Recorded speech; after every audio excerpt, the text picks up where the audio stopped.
Natapos ang ating last chapter sa Dandaden, kung saan ginamit ni Momo ang katawan ng higanteng uod upang gawing daluyan ng tubig at pigilan ang lahat na binubuga ng bulkan.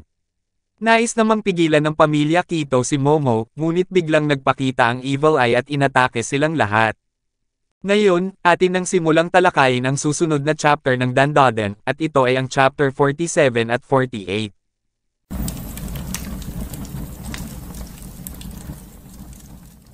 Nagsimula ang chapter, kung saan ginamit ni Gigi ang cursed ball upang atakihin ang tatlo. Sinabihan ni Momo ang dalawa na yumuko, at nagawa nilang maiwasan ito, habang nilapitan ni Gigi si Momo upang sipain. Mabilis namang kumilos ang priest at itinulak niya si Momo, upang hindi tumama sa kanya ang atake ng Evil Eye. Nagtagumpay naman ang ating mga bida, ngunit sa lakas ng atake ni Gigi ay nasira ang sahig. Sinamantala naman ng matandang babae ito, at inatake si Gigi gamit ang kanyang Jennifer Lopez move at Anaconda. Nagawa naman niyang matamaan ito sa sikmura, ngunit agad na nag-counter si Gigi ng isang sipa. Nagawang maiwasan ng matanda ang binatong atake ng Evil Eye, sa tulong ni Momo kung saan hinailan niya ito gamit ang kanyang psychic power.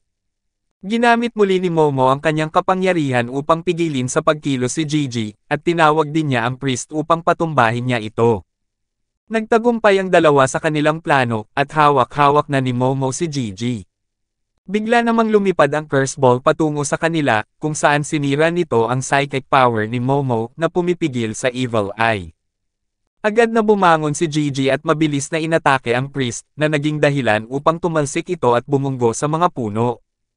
Pagkatapos patumbahin ni Gigi ang priest, ay si Momo naman ang pinuntirya nito, habang ang dalaga ay pilit na pinapalabas ang kanyang kapangyarihan ngunit hindi ito gumagana. Nang malapit ng dama po ang atake ng Evil Eye kay Momo, ay may biglang sumuntok sa kanya sa mukha. May isang misteryosong nilalang ang humarap kay Gigi, at nagpaulan ito ng suntok sa kanya. Gulat na gulat si Momo sa kanyang nakita, habang sinabi ng nilalang sa kanya, na okay ka lang ba, Miss Momo Ayase. Ang tumulong pala kay Momo ay si Mantis Shrimp na nakapangsuot na pijama habang sinabi nito, na nandito ako para tulungan kayo. Sinambit ni Momo, na bakit ka nandito? Paano na ang iyong anak na lalaki? Sinaad ng Mantis Shrimp, na mahabang kwento, kaya kung pwede mamaya ko na lang ito ipapaliwanag. May malakas na liwanag ang tumama kay Momo, at nang tignan niya ito ay ang UFO pala ng Mantis Shrimp. Si Momo ay lumilipad patungo sa loob ng spaceship habang sinasabi nito na napakabagal naman nito. Sa susunod ay maglagay na lang kayo ng elevator.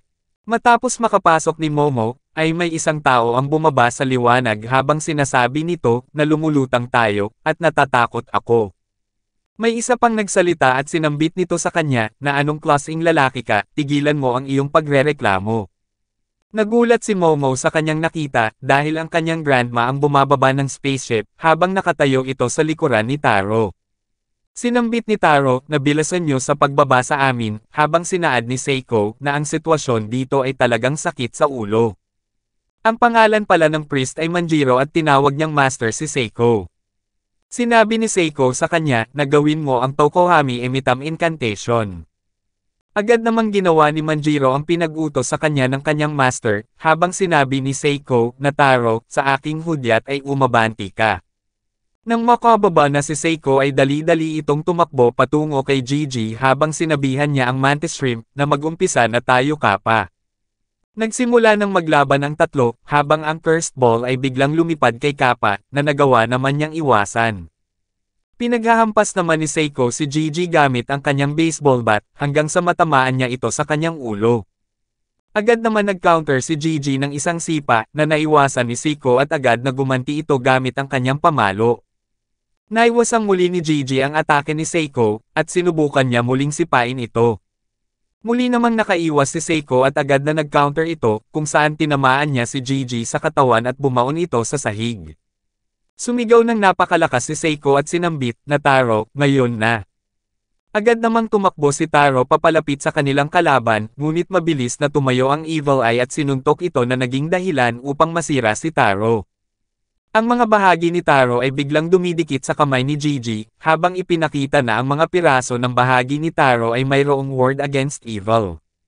Si Manjiro ay patuloy na ginagawa ang ritual upang tuluyan ng mapigilan ang kanilang kalaban, hanggang ang buong katawan ni Gigi ay nabalutan na ng katawan ni Taro. Nagtagumpay ang plano ni Seiko at Taro na pigilan ang Evil Eye, habang sinambit ni Seiko na nahuli na natin ang target at umalis na tayo dito. Pagkatapos ng laban ay inilipat ang scene sa gubat kung saan patuloy na nabubuhusan ito ng tubig at likido ng higanting uod. Ginamit nila ang spaceship ni Kappa upang pagalawin ang katawan ng bulati, habang ang nagpapagana ng UFO ay ang anak ni Kappa na si Chiquitita. Sinabi ng kanyang anak na kahanga-hanga ito aking ama, habang sinaad ni Kappa na napakagaling mo Chiquitita. Ipagpatuloy mo yan hanggang sa mapatay mo ang apoy. Inilipat naman ang scene kay Seiko, kung saan sinasabihan niya si Manjiro na binalaan kita, pero hayon, hinayaan mo pa ring umabot sa ganito, hayop ka. Sinambit ni Manjiro na pasensya na. Pero simulat sa poll, masyadong sabog ang mga sinasabi mo, Master. Sa totoo lang, dapat nga purihin mo ako dahil nahanap ko pa rin ang paraan para tumulong kahit ganoon. Sinabi ni Seiko, na sige, hindi na masama bata, at nagpasalamat na ito kay Manjiro. Sinaad pa ni Seiko na mas mabuti pang ipakita ko rin ang pasasalamat ko sa anatomical model, siya ay napigilan dahil sayo, Taro. Sinambit ni Taro na hindi ko alam na ito pala ang kailangan mo sa akin. Ano ang gagawin ko sa mga laman loob ko? Sinabi ni Seiko na ilagay mo sila sa plastic o kung ano. Momo, nasaan ang apat ang mata at ang pusa? Sinaad ni Taro na parang wala na si Momo dito. Inilipat ang scene kay Momo kung saan kasama niya si Kappa at mabilis silang tumatakbo. Inalala ni Momo ang sinabi sa kanya ni Okaron na ikaw muna ang unang tumakas Miss Ayase, at pagkatapos ay tulungan mo kami. Ang dalawa ay nagtungo sa bahay ni Gigi, at sinubukan niyang gamitin ang kanyang kapangyarihan upang alisin ang mga nakaharang ngunit hindi niya ito magamit. Sinabi ni Kappa na Miss Ayase, umatras ka muna. Nagpakawala ng malakas na puwersa si Kappa sa kanyang suntok, at agad na tumilapon ang mga bagay na nakaharang sa butas ng sikretong silid. Nang tignan ni Momo ang ibaba ng bahay, ay puno ito ng lahar na ikinagulat nila. Labis na nangangamba si Momo sa buhay ni Okaron, ngunit pinipilit niya ang kanyang sarili na buhay pa din sila. Agad na tinawag ni Momo si Chiquitita, upang sabihin ito na ibuhos ang likido na nilalabas ng bulati sa sikretong silid. Kumuha naman ng kahoy si Momo habang tinanong siya ni Kappa na anong binabalak mo, Miss Ayase. Sinambit ni Momo na papasok ako, habang sinabihan siya ni Kappa na hindi maaari dahil napakadelikado. Kapag pinagpatuloy mo yan ay, hindi naman tinuloy ni Kappa ang kanyang sasabihin, habang naluluha si Momo at sinabi na anong mangyayari. Nangako ako sa kanya na ililigtas ko siya. Si Okaron ay hinihintay akong tulungan siya. Nagsalita naman si Chiquitita at sinabi na Miss, hindi ko maaaring ilagay ito sa magma. Pero hindi mo na kailangan pang pumunta dyan. Hindi mo kailangang ibuwis ang iyong buhay para lang sa wala. Sinambit ni Momo na bakit mo sinasabi yan. Gawin mo na lang ang sinabi ko at bilasan mo na. Sinabi ang muli ni Kappa si Momo na napakadelikado niyan, habang sinaad ni Momo na sabihan mo siya na bilasan niya. Nakikiusap ako, iligtas niyo si Okaron. May biglang umangat na napakalaking bagay na nanggaling sa lahar, at ang dahilan nito ay ang liwanag na nagmumula sa spaceship ni Chiquitita. Bigla namang nabuhayan si Momo sa kanyang nakita, at nang mabuhusan na ni Chiquitita ng likido ang bagay na nanggaling sa lahar, ay agad na nilapitan ni Momo ito upang buksan gamit ang kanyang mga kamay. Habang pilit na binubuksan ni Momo ang bagay, ay hindi niya nararamdaman na mainit ang hawak niya. Nang mabuksan na nila ito, ay nakita nila si Okaron na yakap-yakap si Turbo Cat. Napaluha si Momo nang makita niya si Okaron, habang binuksan na ng ating bida ang kanyang mga mata at sinabi, na Miss Ayase, may tiwala ako sayo, alam kong darating ka para iligtas kami. Bigla namang tumayo si Turbo Cat at sumigaw ito ng malakas, na napakainit. Bakit ang tagal mong iligtas kami, sira ulo ka ba? Sinabi ni Momo, na Turbo Granny. Nakalimutan kita ng tuluyan. Sinambit naman ni Okaron na kung hindi ko tinulungan si Turbo Granny, baka patay na ako ngayon. Ang paligid ng kwarto ay protektado ng plema ng Mongolian Deathworm, pinigilan nito ang magma na makapasok. Biglang tumayo si Okaron at sinabi pa na nasaan na si Gigi. Huwag mong sabihin na nasa ilalim siya ng magma.